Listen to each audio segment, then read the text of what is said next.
Life in the 21st century is certainly an interesting paradox.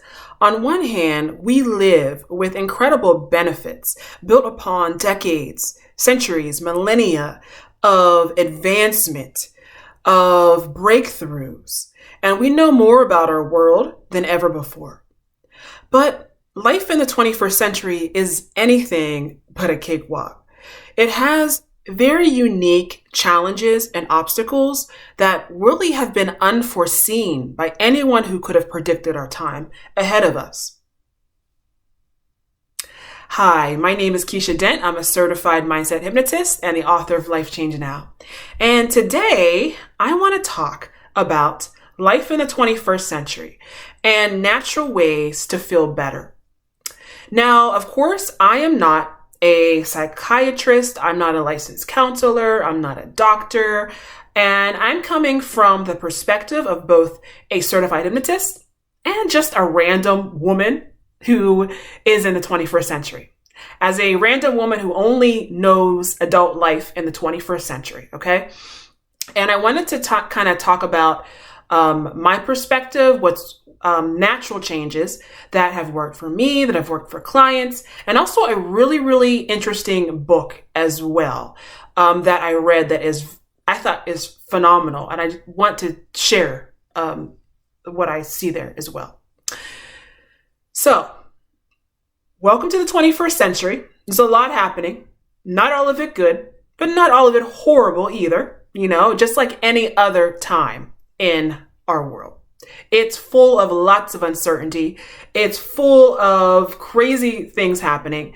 But unlike any other time before it, we are given almost like a godlike front seat. Front seat, top down seat, seat from underneath, seat from the side, all projecting simultaneously in a 24/7 stream that never turns off. It's a very interesting ride. And I kind of want to talk about how, most people have heard this or read this or agree to this, that there appear to be, especially in the past 10 years, 15 years, 20 years, whatnot, an increase in a lot of people reporting, feeling bad about themselves, bad about their lives, bad about society, bad about the world, feeling anxious, depressed, upset, angry, lost, confused, and just generally feeling not in a good place and feeling as though they're stuck and having a hard time imagining themselves in a better place. And though, of course, a lot of this can certainly be explained through chemical imbalances, through just what you inherit, medical things that you inherit. But I think that there's something a lot more to it than simply these genetic reasons for having so many people reporting these bad feelings about their lives and about society and the world. Now, again, I'm coming to this through the lens of a certified hypnotist. So again, not a licensed counselor, not psychiatrist, etc. But I want to talk about what I think about it and also discussing it through the lens of someone who practices hypnosis, which is a natural method for changing your behaviors, changing your thinking patterns, okay? So with what I do, I help people to change unwanted habits, to change feelings that are getting in their way, causing them to feel badly, and to overcome things such as, again, unwanted habits, addictive habits, to overcome feelings of low anxiety, feelings of low confidence, feelings of low self-esteem, to feel better, to feel more in control, and to feel good about their lives again. And one thing that I know about the mind, the way the mind works, is that oftentimes we have to change our perception. We have to change the story and the narrative that we tell about ourselves and that we tell about the world. It often begins with that, because it's often the story that we tell that is really causing and contributing to the way we feel. And whenever I think about what's going on right now, I know that the general narrative, public narrative that seems to be happening right now, at least that I'm getting from my favorite places to hang out on YouTube or whatever else, is that this is generally a dystopian time. I'm understanding. I believe that's what people are saying, and that it's a bad time and it's a horrible time to be alive. And I find that interesting. And I certainly would agree that we have challenges. But I also would agree that there is no time on this planet that didn't have its challenges. There never was such a time on this planet that had perfect peace that I'm aware of. I'm a kind of a history nerd, and I've always been kind of fascinated with history, and I have lots of books that are about different times. A lot of them about during times that people fantasize about and have nostalgia for, or imagined was nostalgia for. And trust me, there was a lot of conflict and horrific things happening during those times too. But I feel like every time has its challenges. And what I will say right now is that we are, at least I believe that we're at a time of true transition. We're at a time of social transition and upheaval. We're at a time of technological transition and advance and upheaval. And of course, what comes with that, the lagging behind of law and order. And oftentimes, whenever new things come on the scene, there again it's kind of often Wild West chaos all over again until things can get settled. And I think that's definitely where we're at right now.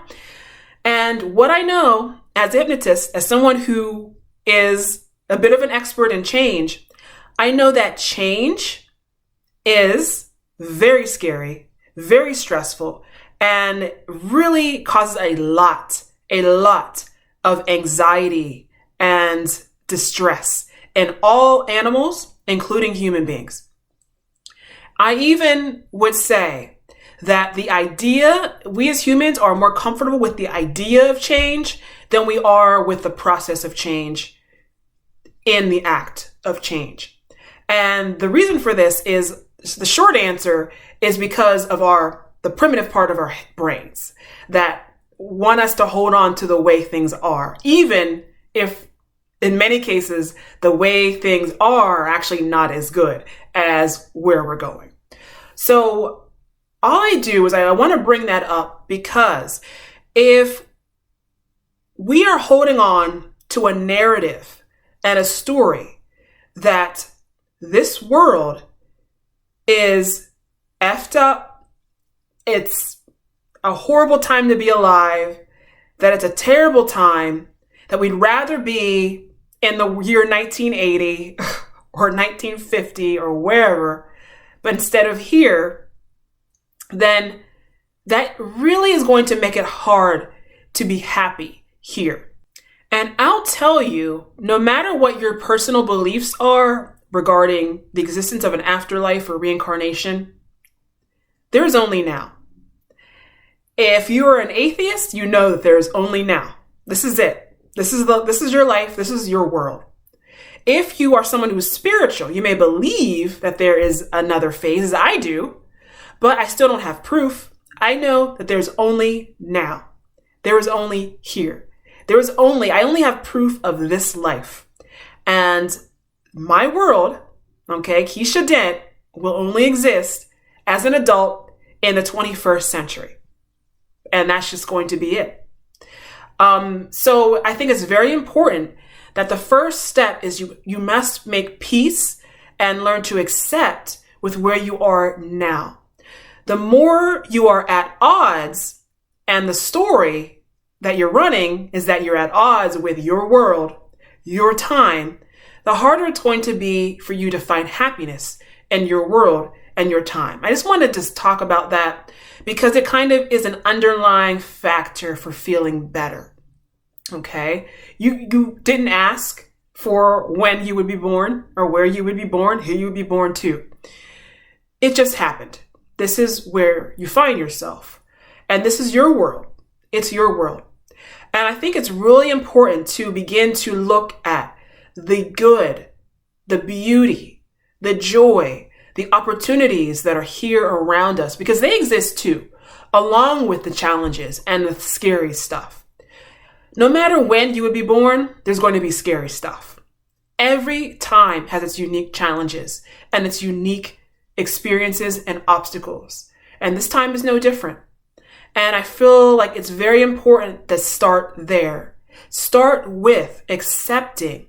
Start with seeing and being grateful for the opportunities, okay, that are part of 21st century life.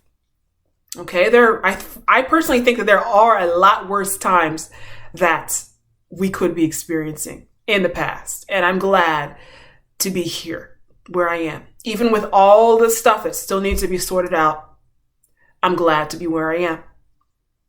Okay, so that out the way, I want to talk about an awesome book that I read called Lost Connections by Johann Hari, I believe his name is.